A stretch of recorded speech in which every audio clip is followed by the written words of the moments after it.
Bom dia, boa tarde, boa noite no podcast mais longevo da internet brasileira. Aqui a gente tem esse foco da longevidade. Esse é um projeto muito lindo, a gente está lendo esse livro, Comer para Não Envelhecer. Conheça o poder dos alimentos capazes de retardar os efeitos do tempo na sua saúde. O autor é Michael Greger. Esse é um projeto muito maior. O projeto todo se chama Saudabilize. É um projeto voltado para pessoas que realmente entendem o poder dos alimentos, entendem e querem trazer para a sua vida cura através dos alimentos. E aí com isso a gente começa um estudo, um autoestudo, né? Individual, todas as pessoas ali juntas num grupo onde a gente tem o suporte uma das outras, a gente tem o suporte de uma nutricionista para não deixar a gente ter informações erradas, a gente tem uma plataforma com centenas de receitas maravilhosas, todas elas anti-inflamatórias, antioxidantes, né? Incríveis.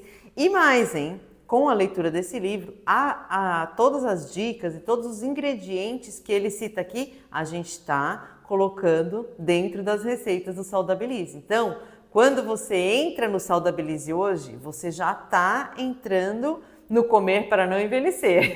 Você já está entrando nesse caminho da longevidade. Para conhecer mais esse projeto, eu vou te convidar para ir lá no site, saudabilize.com.br.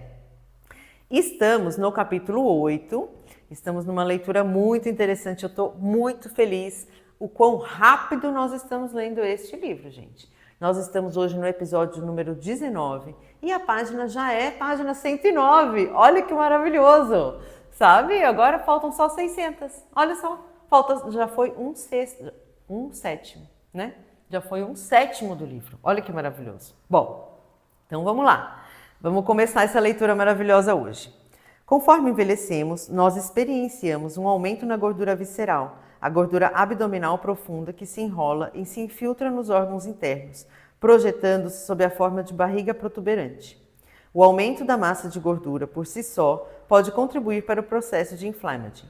Porém, à medida que envelhecem, as células adiposas individuais liberam mais mediadores pró-inflamatórios, como a IL-6, em comparação com células adiposas mais jovens.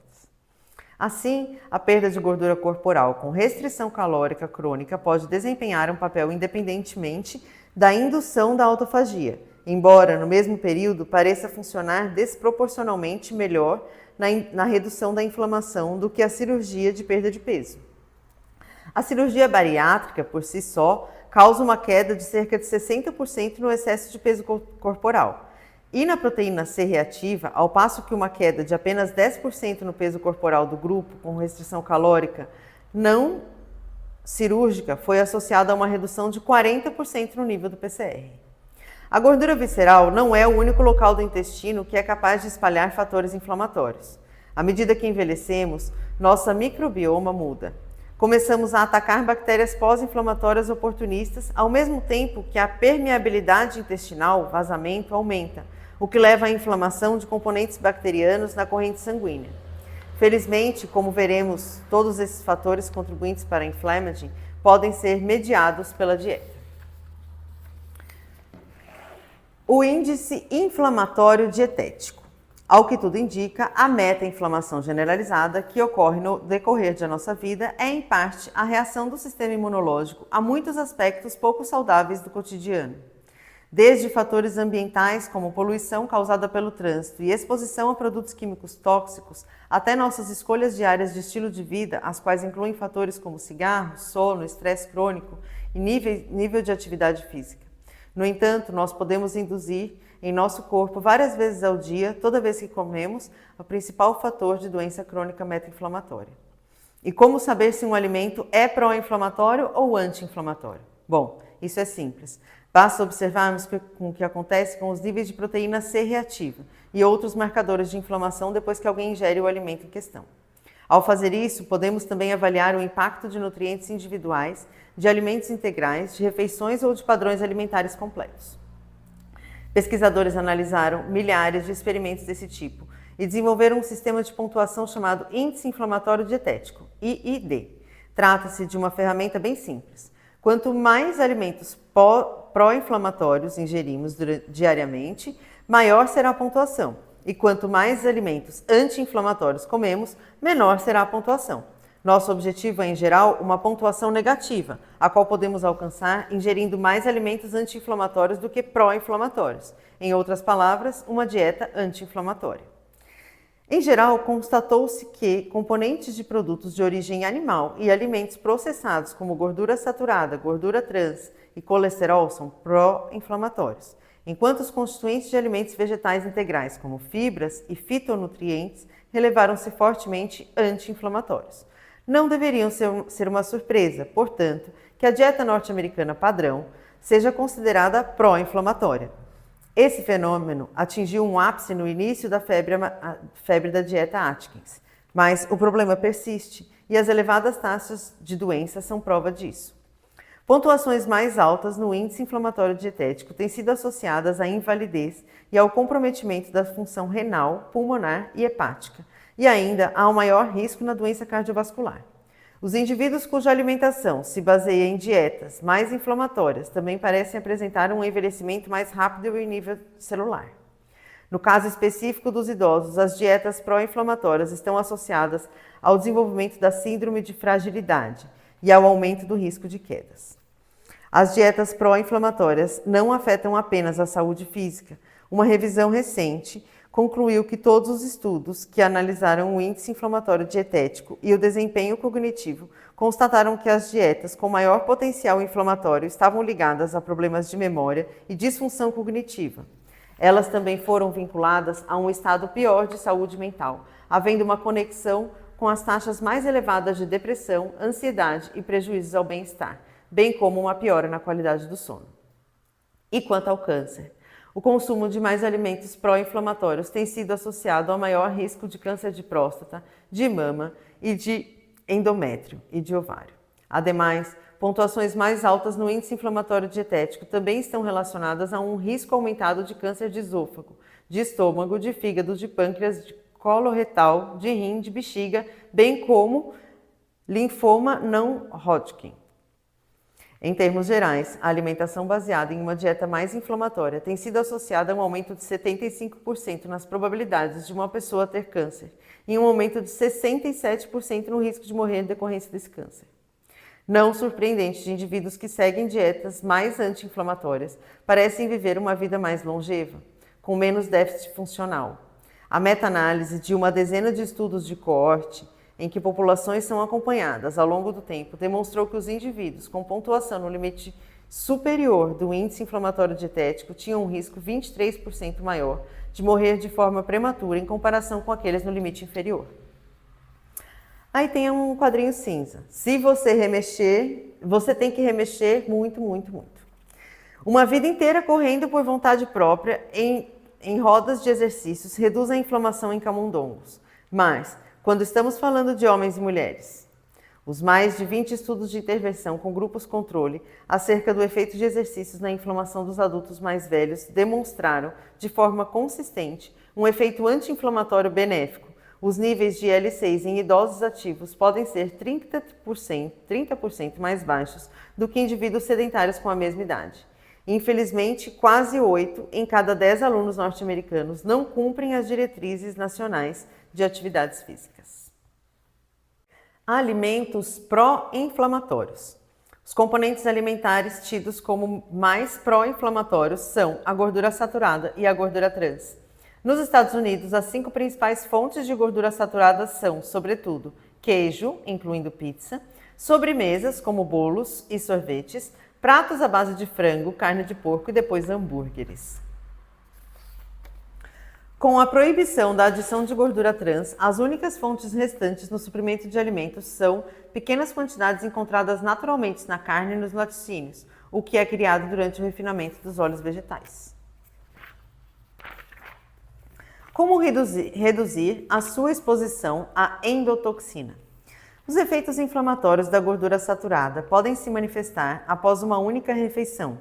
Já faz quase 20 anos que nós sabemos que poucas horas depois de comermos uma refeição rica em gordura, no estudo original foram usados McMuffins, sanduíches de linguiça e ovos do cardápio do café da manhã do McDonald's, nossas artérias podem se enrijecer, reduzindo pela metade sua capacidade de relaxar normalmente. Refeições que não são saudáveis não causam danos apenas décadas mais tarde, mas sim aqui e agora, poucas horas após entrar em nossa boca. Como sabemos o que foi a gordura e não a porcaria dos carboidratos refinados do muffin inglês? Porque você também pode causar um aumento nas inflamações ao beber, logo no café da manhã, uma porção de nata de leite pura, que tem 0 carboidratos e é composta principalmente de gordura saturada. E, bem quando esse estado inflamatório começa a se acumular 5 ou 6 horas depois, é hora do almoço, quando mais uma vez estamos sujeitos a atacar nossas artérias com outra carga de gordura saturada. E esse ciclo deixa muitos norte-americanos presos em um perigoso poço de inflamação crônica de baixo grau. Não é de admirar que a gordura saturada na dieta já tenha sido definida como um acelerador no processo de envelhecimento. Depois de apenas uma refeição rica em gordura saturada, os níveis de IL-6 podem dobrar em questão de 6 horas, aproximando-se dos níveis associados ao dobro do risco de morte prematura. Por que a gordura saturada é tão pró-inflamatória? O ácido palmítico, a gordura saturada predominante na dieta dos norte-americanos, concentradas em carnes e laticínios, diretamente induz uma resposta inflamatória. Coloque um pouco de ácido nos glóbulos brancos humanos em uma placa de Petri e veja como elas começarão a expelir substâncias químicas inflamatórias. Contudo, a gordura saturada também pode ajudar as endotoxinas a vazarem através da parede intestinal para a circulação sanguínea. Endotoxinas são componentes estruturais altamente pró-inflamatórios de certos tipos de bactérias, a exemplo, a E. coli. Assim, os níveis mais elevados dessas endotoxinas são encontrados em alimentos com elevadas cargas bacterianas, como a carne. Já foi demonstrado que o hambúrguer fresco, por exemplo, contém cerca de 100 milhões de bactérias a cada 133 gramas. A atividade da endotoxina pode ser detectada na corrente sanguínea apenas 1 hora após comermos uma refeição rica em gordura. Logo, não é uma surpresa que o nosso corpo tenha reações tão extremas. No entanto, essa teoria tem seus críticos, os quais argumentam que, uma vez que já temos tantas bactérias e suas endotoxinas vivendo no nosso intestino grosso, a ingestão de mais algumas endotoxinas presentes nos alimentos não seria tão relevante para causar inflamação sistêmica. Afinal, se já há quase 1 quilo de bactérias puras lá no intestino, então talvez já tenhamos quase 30 gramas de endotoxinas dentro de nós. Como apenas alguns milionésimos de gramas de endotoxina injetados por via intravenosa já constituem uma dose letal, na teoria, nós temos no interior do nosso organismo 1 milhão de doses letais. O aparente paradoxo, porém, é explicado pela compartimentalização. Isso é tudo uma questão de localização. O cocô é inofensivo em nosso colo, mas ninguém deve injetar fezes na corrente sanguínea, tampouco ingeri-las, ainda mais com gordura, pois isso pode estimular a absorção de endotoxinas por porção inferior no intestino delgado. O ácido palmítico na gordura animal pode tanto desestruturar a função de barreira do revestimento intestinal, o que na verdade avaria sua vedação e o torna mais propenso a vazamentos, quando transportar diretamente as endotoxinas para os vasos linfáticos. E mais cedo ou mais tarde, elas são despejadas na corrente sanguínea. Isso acontece mesmo se o cocô estiver bem cozido, entre aspas. Você pode ferver endotoxinas por 2 horas seguidas sem prejudicar a capacidade que elas têm de induzir a inflamação. Sim, se você ferver sua sopa de cocô por tempo suficiente, consegue matar qualquer bactéria, mas isso não destrói as endotoxinas. Em outras palavras, ainda que você cozinhe a carne à beça, a verdade é que não dá tempo para tirar a merda da carne.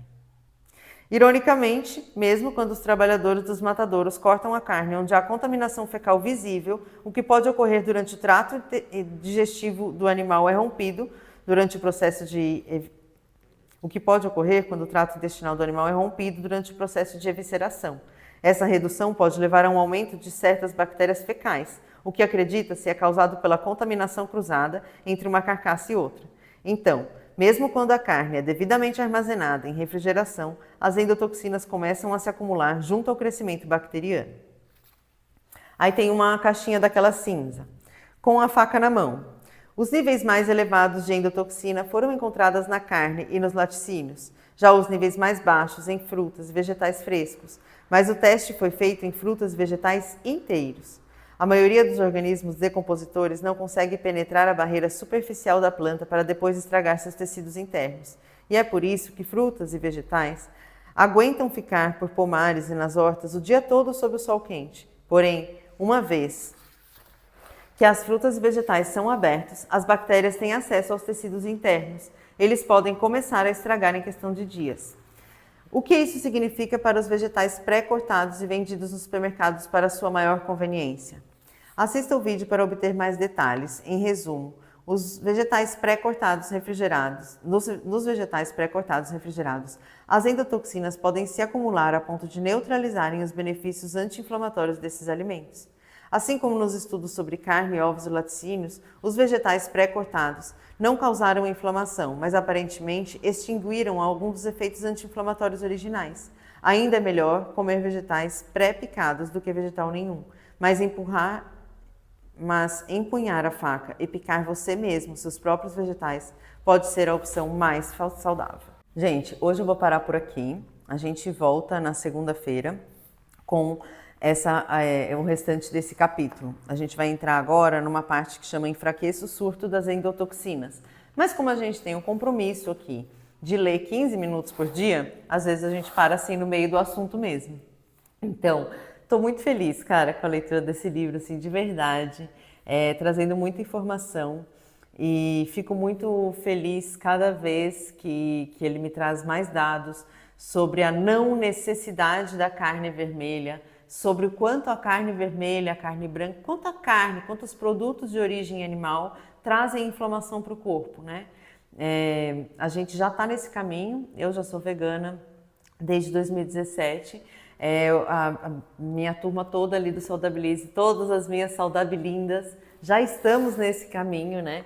Já nos alimentamos à base de plantas, ou estamos no caminho, estamos deixando de comer produtos de origem animal, né? Tem muita gente que está nesse caminho, tem muita gente que entra no Saudabilize para justamente ter essa força, né? Porque quer parar de comer carne, entende que a carne faz mal, mas o hábito de comer a carne está muito enraizado, sabe? É o hábito. E aí uma mudança de hábito, ela demora um pouco para o corpo conseguir entender, para a gente conseguir aceitar, para a gente conseguir, né, assimilar tudo. Então, realmente, o que eu te digo nesse processo é não faça esse processo sozinha. Eu fiz esse processo sozinha, de me tornar vegana, numa cidade totalmente voltada para o agronegócio, em que viviam numa cidade pequena, de 100, 150 mil habitantes, e muito voltada para o agronegócio. Em Minas Gerais, onde se come muito queijo, onde se come muito, eu não sei se você sabe disso, mas nas mesas em Minas Gerais é muito comum ter 2 animais, né, por refeição. Então é sempre o frango e o porco, a carne e o porco, né? Então é muita inflamação, né? E aí eu ali quebrando esse paradigma, eu deixando de comer a carne, eu deixando de comer o queijo, as pessoas me julgavam muito. Eu tinha que dizer que era uma recomendação médica, porque senão eu ouvia de todos, mas como assim? Mas por quê? Mas que besteira! Pra quê? Mas vai ficar sem comer carne, vai morrer, vai ficar doente. Era isso que eu escutava. E é isso, eu insisti nesse chamado do meu coração de achar que eu estava certa mesmo, porque eu tinha assistido aquele documentário, What's the Health? E ali dizia muito claramente sobre o que a gente está colocando, porque a verdade é que assim, não é sobre só o alimento que você está colocando para dentro, né? É sobre toda essa indústria do alimento que você está colocando para dentro. Então, quando eu entendi ali, por exemplo, essa parte aqui das bactérias, de quando se corta uma carne, e aí que essas bactérias que estão ali, essas endotoxinas que ele fala, né, que se formam ali na deterioração da carne, que nunca mais você tira aquilo. Imagina que você pode ferver o quanto for. Então, quando eu entendi que tudo isso estava relacionado ao consumo de ingredientes de origem animal, eu decidi eliminar os produtos de origem animal da minha vida. E foi bastante complexo no começo, eu me sentia comendo gororoba, eu não sabia o que comer. Imagina que eu sou uma chefe de cozinha formada pela Le Cordon Bleu, onde a gente aprende na escola na escola francesa, em que o prato começa na proteína. Então, quando você chega num restaurante normal, onívoro, o que está escrito no cardápio ali? Está escrito assim, salmão e aí depois os acompanhamentos. Picanha e depois os acompanhamentos. Então, para mim, como chefe de cozinha, era muito difícil tirar esse papel de protagonista da carne, sabe? E aí, aos poucos, eu tive que tirar ele da minha vida, do meu cardápio, da minha alimentação, para depois eu conseguir tirar da vida das outras pessoas, para eu depois entender como é que fazia esse processo. Por isso hoje o Saudabilize, porque eu passei por esse caminho. E aí eu tenho dicas e estratégias, né, e receitas para colocar no lugar. Então, hoje as minhas Saudabilindas não sentem falta de carne. Por que elas não sentem falta de carne? Porque a gente traz outros elementos, outros ingredientes e outras receitas que complementam em sabor, em textura, em aroma, né? Então, se você sente que esse caminho de eliminar a carne é o caminho para você, vem para o Saudabilize. Faz isso junto com a gente, não tenta fazer sozinha. Sozinha é mais difícil. Estou te falando por experiência própria. É bem mais complexo. E fora os julgamentos externos, que é como eu estou te contando, muitos julgamentos externos. Todo mundo vai dizer, minha mãe, meu pai, minha irmã, minha família toda, ninguém é vegano. Ninguém é vegano. Eu sou a ovelha verde da família. Mas eles reconhecem o quanto a minha pele está maravilhosa, o quanto o meu cabelo está maravilhoso, o quanto eu estou mais jovem, né? Nesses últimos... Já tem 8 anos que eu sou vegana. Quando eu olho uma foto de 10 anos atrás, eu penso, meu Deus, que velha. De verdade. Eu estava mais envelhecida do que eu estou hoje. Você acredita? Acontece. Eu estou vendo meu corpo se transformar. Eu estou vendo isso acontecer, esse processo acontecer. E é muito lindo você observar isso, se auto-observar isso, observar isso no seu próprio corpo. Bom, meus amores, é isso. Finalizamos hoje, então, esse episódio maravilhoso.